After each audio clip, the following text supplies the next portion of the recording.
I've been away for a little while. I had to do some moving, but now I'm back, and I had a new build that I wanted to do. I don't think I'll really show off exactly what this build is in this video, but I wanted to point out some things that I encountered while on my way to making this build. I started doing this thing where I did like a fast rolling below 30% katana build, which is a lot of fun because it just gives you these longer rolls, these long fast rolls, which are pretty fun. Here is, a lot of what I encountered, which are just the worst invaders in the world. Both in that they're not very good, but also just really annoying. So I've noticed this idea from the community that people who summon phantoms and hosts and gankers, that they're all kind of the same. They're all the worst people that make up this community. And part of this run where I'm doing a pseudo dried finger run, so I'm just constantly getting invaded, is that I've realized that it's everyone. Everyone is just the worst. Invaders, gankers alike. They're all cut from the same cloth of people who can't handle losing, people who can't, just accept death a lot of the time. This guy I'm currently fighting would just come in, do a running attack, get his ass kicked, and then when he would start to get low on health, he'd go hide in the enemies. It's just a one-on-one fight. I'm not summoning blues here. I'm not summoning other phantoms. It's just him and me. But just did nothing to try to even put pressure on me. That's why I ran all the way to the fog door to try to get him to come out. He thoroughly deserved that point down for just being a giant coward. Just come fight me. What's the worst that's going to happen if you die as an invader? Literally the worst thing that can happen when you die as an invader is that you drop your souls and maybe someone points down, maybe someone throws a poop at your corpse. That's literally the worst thing that can happen. Just fight. And you're an invader. You're here to kill me. Come on now. And you know what? It's not just people who aren't very good at the game. There's this other narrative that oh, people who are bad at the game are the ones who are ganking all the time. When a lot of the gankers I've encountered are pretty talented players. They just like winning, which can't really fault them. Winning is pretty fun. This guy is a good player. Although I've learned how to katana parry, so that's a pretty new thing I've picked up, but it's a lot of fun. This guy's pretty good. I like his build setup. It makes me kind of want to use the Nailbreaker. Look how much aggression he can pack into that tiny little weapon. And the roll catch ability on it is really no joke.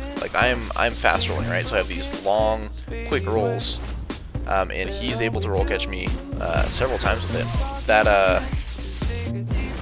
really big combo, the charged weapon art, I think it's just the weapon art, into roll catch is really, really deadly. So this guy was a blast to fight. He had good skills. He had good little set piece kind of combos that I really loved, like this right here. That was really good and just an excellent roll catch, and he does it to me a second later too.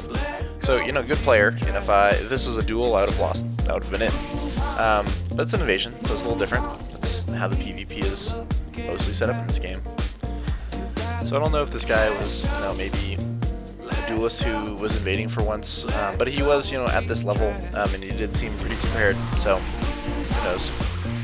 My greater point is that as this community has started to grow, as the PvP community has started to grow in popularity, it's inevitably going to get more toxic, and the way player-on-player interaction is set up in these games, so that you can't actually talk to people. Nobody's jumping on the mic and calling anyone a slur. Again, the worst that's going to happen is someone's going to do a semi-rude gesture at you and maybe throw a dumb pie at you. Nonetheless, the salt is there, and it's getting a little worse, I think. I Am Amish made a really great video on disconnects and his thoughts on that. And yeah, I would totally agree that disconnecting is cheating, but disconnecting is part of this overall greater problem, I think, of the community getting a little bit too salty and a little bit unable to deal with loss in general. The point I'm going to make here is that it's not hosts who are just clinging to their ember, or hosts who have a lot of souls and don't want to drop them, or just hosts that really just don't want to lose and don't even want like to see the you died screen and maybe an invader gesturing at their corpse. This toxicity and disconnecting is kind of applying to everyone, not just hosts, gankers, etc. In this run where I am using a not super optimized build, I have like 30 decks, and I fast roll, right? So I take a lot of damage. In this pretty unoptimized and pretty niche build, I encountered just so much salt, so many invaders who are just coming right in, pointing down like I've done something wrong by healing, as if we're having an honor duel. Just so much salt coming from the invaders whose job it is just to come kill me, but seem to really take offense to the fact that I don't want to be killed. I remember when this game first came out, I didn't get it for like a year, because I wasn't that into Dark Souls yet, and I was still working my way through the first two. But I remember watching all these Dark Souls 3 PvP videos from like Ouroboros and people like that who are just like, invasions are too hard, they're unwinnable, the only thing that works is a one-shot build.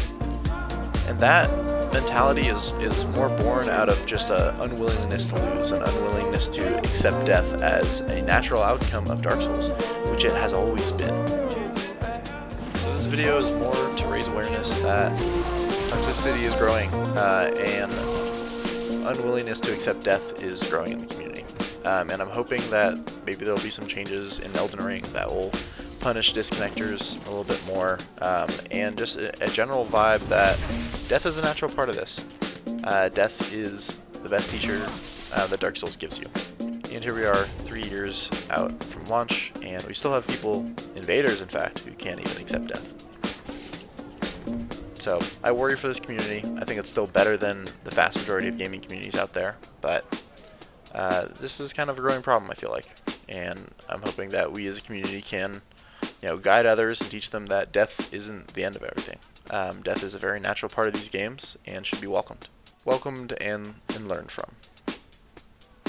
Well, that's it from me for today, guys. I'll have more videos about who this character becomes, and what kind of build they're running. I'm pretty excited for it. But anyways, until next time, thanks for watching, guys.